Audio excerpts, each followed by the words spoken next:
We have another amazing show for you today and a fabulous guest. Thank you for joining us. And welcome to the Tech and Space Leaders Show, where we learn lessons from leaders of the next frontier. I am your host, Lisa Dreher, and I'm really excited to introduce our guest for today, Stirling Forbes. He is the founder and CEO of Forbes-Space, as well as an organization called Open Space International. Welcome to the show, Stirling. Thank you very much. It's a pleasure to be here. Thanks so much for being here. So, maybe we can start by having you give a little bit of background on yourself and Forbes Space and Open Space International. Of course. So just a bit of a background of myself. As Lisa mentioned, I run a company called Forbes-Space. And that's a company that is essentially the Trade Consulate of Europe, that we present European space initiatives to global brands all around the world and investors as well. And what we try and do is accelerate the commercial potential of space, not just in Europe, but globally as well. We try and make sure that this industry is thriving and connecting itself to the right partners and to the right investors around the world. My background and how I got into it, it really started from a very young age. I actually grew up watching Star Trek Voyager, if you know the show, and that really inspired me as to how we might live and work in space in the future. And that really carried on within my life as a background presence, but I never thought I could work in space. And then along came the SpaceX launch with the Falcon Heavy, with the Tesla in space. And that really appeared to me like sci-fi coming true. And I was like, I must work in this industry at some point. And then I went on to do a Bachelor of History and Philosophy of Science at UCL in London. And my dissertation was on the commercialization and militarization of space. And I'm sure we can touch on this topic later on in the podcast, but that was the sort of foundational premise behind me researching the industry and getting to know it and realizing that there's a whole lot more going on in this industry than just astronauts and people who are really, really good at maths. There's a lot of other aspects to it, right? And then I took that and I went and I did a Master of Space Studies at the International Space University. And after that, I started Forbes-Space, and it's since grown to now have an office in headquarters in London, office in Toulouse, and exciting news that we'll be opening up our third office in Turin in Italy at the end of this year. Wow, amazing. Congratulations on that. That's really exciting. And I guess just topically, just today, there was a fund announced called Scale Up Europe. Can you talk a That's little right. bit about this new announcement? Yeah, of course. So actually, just last month, I was in Turin at the Italian Tech Week, and there's a great vibrancy in Italy at the moment about its potential for space to jumpstart the economy, but also deep tech more generally. And Ursula von der Leyen, the EU commissioner, was at that conference, and she was giving a speech about how European investment in general, we have a bit of an issue in Europe that there's fantastic founders in the early stage, and then in the late stage, they all move to America. No offense, but it happens. So we want to try and keep them in Europe a bit more. And so after this tech week, she announced the fund that she sort of teased a bit at the conference, which was Scale Up Europe Fund. It's just announced today, and it's a multi-billion euro fund in deep tech investment in Europe. So this is for late stage capital of the most promising startups in Europe. So that's really great because deep tech includes space as well. So I'm pleased to see that. And I don't know if you saw the news, but Germany also announced, I think it's 50 billion euros by 2030 in terms of total space defense funding. And that's just Germany alone. So there's an enormous amount of European investment flowing into space. And it's a very vibrant economy now. So it's great to be a part of. Yeah, wow. That is a huge announcement. So it's very interesting. And you mentioned Germany, and I think Mm. in the opener, you talked a little bit about the militarization of space and how you've done your dissertation on this. So let's talk about this a little bit because I think this is a really, current topic for us to touch on. Mm. So tell me a little bit more about that. Sure. So militarization of space can mean many different things. Primarily it's around defense of your sovereign nation through space. So primarily this includes communication, surveillance, and also being able to understand other people's space assets. So in the same way that the modern sort of battlefield includes now drones, space is a very major part of that.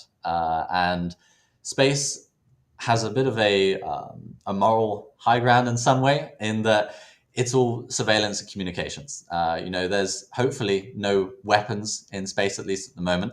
It's just about understanding and protecting your nation, and providing support for the battlefield more generally. But it's very much recognized as the new high ground, where once aviation was the leader, now it is space is the high ground of the battlefield. And so we're seeing increasingly amounts of space investment being into not just space defense, but also dual use companies. So, for example, we're supporting some companies in Europe, but also globally, that are producing technology that can be used for both defense applications, but also commercial applications. So ones that do additive manufacturing, or ones that explore rocketry that gives us sovereign space capability, but also can be used for commercial customers too. So it's this dichotomy that we're starting to see emerge within the commercial space industry, which, in my opinion, is sort of a new space 3.0. So New Space 1 was sort of SpaceX. New Space 2 was all of the startups that come off the back of the launch cost being so low. And now New Space 3 is commercial companies realizing, oh, wait, there's quite a lot of money, but also potential to expand my technology into new aspects through defense as well. So it's a symbiotic relationship that's starting to emerge now. Right, right. You described Forbes-Space as the Space Trade Consulate of Europe. Yeah. Tell me what this means in practice. Sure. So, the title's in the name. A country's trade consulate is all about promoting the value of doing business in that country. So what we do is much the same, only that we promote the value of doing business in the space sector to non-space entities usually. So investors or partners who are interested in getting involved in space, but don't necessarily know how. So we try and build those bridges. So as I mentioned, Toulouse, Turin, and London, these are sort of the main hubs of space in Europe for finance or for manufacturing. There is Cologne or Munich. That's a bit of a debate about which one in Germany is the hub. But we're quite happy with Toulouse, Turin, and London at the moment. But typically that means introducing space companies to non-space organizations. So people like, for example, Prada or Hilton have got involved in space, but also people like Mitsubishi or Toyota are getting more involved in space. And then increasingly mining companies as well, like Rio Tinto, for example. So these companies all have capabilities or resources that they want to bring to the space industry, or they want to be involved in space because of the halo effect, being associated with how cool space is, or how innovative it is, or how risk-taking it is. There's a lot of very similar characteristics to space as there is to motorsport. It's the same type of reason why companies partner with something so cutting edge, so high tech, so extreme.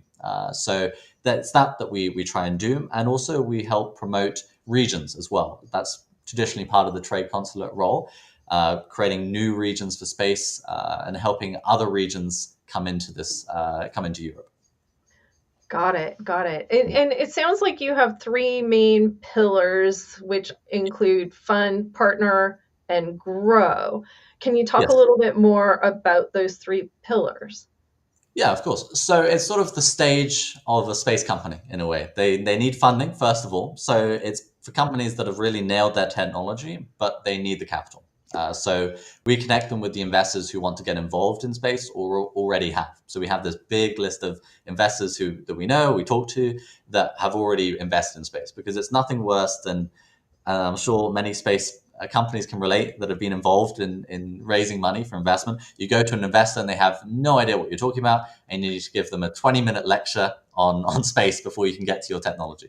So we try and make sure that the private equity or the family offices or the VCs that we introduce them to already have an appetite for space investment, understand its potential.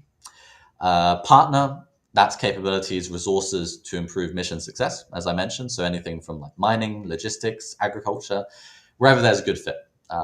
Where they may not quite understand the value of space to their organization as well. So we sometimes help write their space strategy and then find the right space companies. And then grow, that's just about providing resources to accelerate commercial success. So that's like major bids, helping sell them into new markets. And also, we're involved with my old alma mater, International Space University. We help provide space sector executive education with them as well. So that's quite a nice sort of tie-in from my things that inspired me to go into space. So I'm pleased about it. Excellent. Yeah, excellent. So you're working with a lot of startups, and what are you finding are some of the most common challenges for these companies? Yes, well, space companies really excel building technology, and they make a lot of headlines, which is great, but they really struggle with explaining why anyone should invest in it. They go, my technology is great, and then they just leave it at that. I've sat in many pitch meetings where engineers are describing a propulsion system's specific like impulse efficiency, and the investor's eyes just glaze over because the focus is not on how their rocket can reach Mars cheaper or what that means in terms of their growth potential. It's just a technical. So it's not about dumbing things down. It's about translation. The industry is not great at speaking value or ROI. So that disconnect, I think, costs us many millions in partnership each year. So that's something that I really feel strongly about working on in terms of helping space companies be able to sell just how transformational their technology is. Sure, sure. What are some of the areas where you're seeing the greatest growth opportunities right now? Well, primarily it's around the dual use aspects. There's enormous amount of defense money that's going into it. I think military spending is now 60 billion euros, or $65 billion. So it's accelerating quite a bit faster than certainly national space budgets, but also commercial. So that's one aspect that's. But something that really excites me at the moment is the lunar economy more generally. I really find that very fascinating and going back to the moon finally, which is great. And something that's just come out recently is from DARPA, which and they released a strategy document called Luna 10, and it's a roadmap for the next 10 years about what we're going to be doing in space. And it's not sort of a concept. It's literally, this is what we'll be doing. This is the timelines. These are the companies involved. So they had just over 100 space companies involved in writing this paper about what individual part that their company will be playing in this broader ecosystem. So that's very cool. So you're building fuel stations, you're building power plants, you're building roads, you're building landing pads. All of this that's necessary to be living on the moon in soon. And many of these initiatives would benefit from the involvement of companies who are very high profile on Earth, but they're not engaged as well as they might be in space. And it's part of our mission to say, look how amazing and how all these benefits that are being brought back to Earth from space. Wouldn't you want to be getting involved in this? So that's my personal interest at the moment. What do you see as the greatest, I guess, commercial opportunity from a lunar perspective? Ooh. Well, I've been writing quite a bit recently about lunar mining. Actually, I just had an article in Space News that was talking about how lunar mining is a bit of an overlooked aspect because the headlines are talking primarily about helium-3, which is definitely like a major resource that you can't get on Earth that is available more on the moon. And that is to do with nuclear fusion for quantum computing. It's worth like I think 10 million or 20 million between that dollars per kilo of this stuff from the moon. Very expensive material, but we don't yet know if it works for fusion. And quantum computing, yeah, maybe it could work, but the cost is quite extreme. So personally, I think for lunar mining, the real potential is helping people live on the moon. So the resources that you can get on the moon that will then stay on the moon and help build out the infrastructure. So water ice is obviously a major one. Rare earth materials, platinum group materials. These are all available on the moon, and we can dig for them and we can use them to reduce the amount of material that we need to send to the moon. So or ship them back to Earth. So it's a way of self-financing the whole lunar economy. And yes, hopefully we can crack fusion power in the next 10 years, as they always keep saying over the last 50 years. But hopefully this is really the next 10 years. And if it's right that helium-3 is the essential element that we can put into fusion reaction, then the lunar economy will become the next California gold rush for sure. Because if the world's clean energy power solution comes from the moon entirely, then the amount of investment that's going to go into the moon will just be extraordinary. Yeah, absolutely. Oh my gosh. So you talked about the different regions where your organizations are operating. Can we talk a little bit about Open Space International and what Of that course. organization is doing? Yeah, so this is a separate initiative that I founded within Forbes-Space, and it's a work in progress, but it's intended to be a not-for-profit organization that seeks to complement the work others are doing around space junk mitigation. So we've had just over 50 young space sector professionals working on this project as volunteers, and also getting regular communication with people like NASA, Astroscale, Exploration Company. We've talked to them about this project, and we've been getting a lot of input about, essentially, it's about driving the commercial potential of removing pieces of space debris. So it's a bit of a problem at the moment. It's a vicious cycle in that there's a lot of space debris up there. No one wants to pay for it to come down, and it's costing people in space money, and because they have to keep maneuvering to get out of the way, which costs themselves lifetime of their satellite.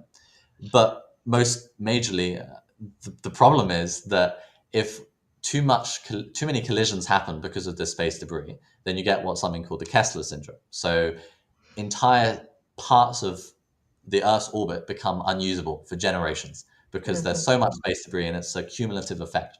And that's the last thing that we want to avoid. So there's trillions of dollars of Earth's economy that's being driven by space applications. So internet, maritime, airs, Earth observation, climate, every aspect of society really has some aspect of space in it. If we were to lose, let's say, a fifth of these satellites because they got taken out by space debris, not very good at all. So it's Open Space's mission to come up with the commercial capabilities to drive this market. So that means funding. It means setting up RFPs to remove pieces of space debris.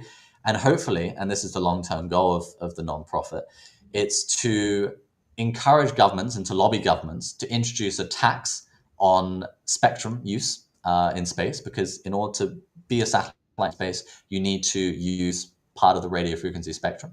And if we can get governments to tax that spectrum and take a little bit of the income that space companies make from using space to then pay to clean up their own space that they're using, then we might be able to solve the problem, because it will be a community tax and it will be a tax on everyone. It will be quite fair because it's determining how much spectrum you use. So that's our long-term goal, and that's how we think we might be able to help crack this vicious cycle. So yeah, we'll see where that goes. Planning to launch early 26. Yeah, I mean, this is a global challenge, right? Yes, We absolutely need to work together on a global we do. level to ensure the sustainability of space for the long term. So great initiative. Thank you. Fantastic. So if someone wanted to learn more about Forbes Space or Open Space International, what should they do?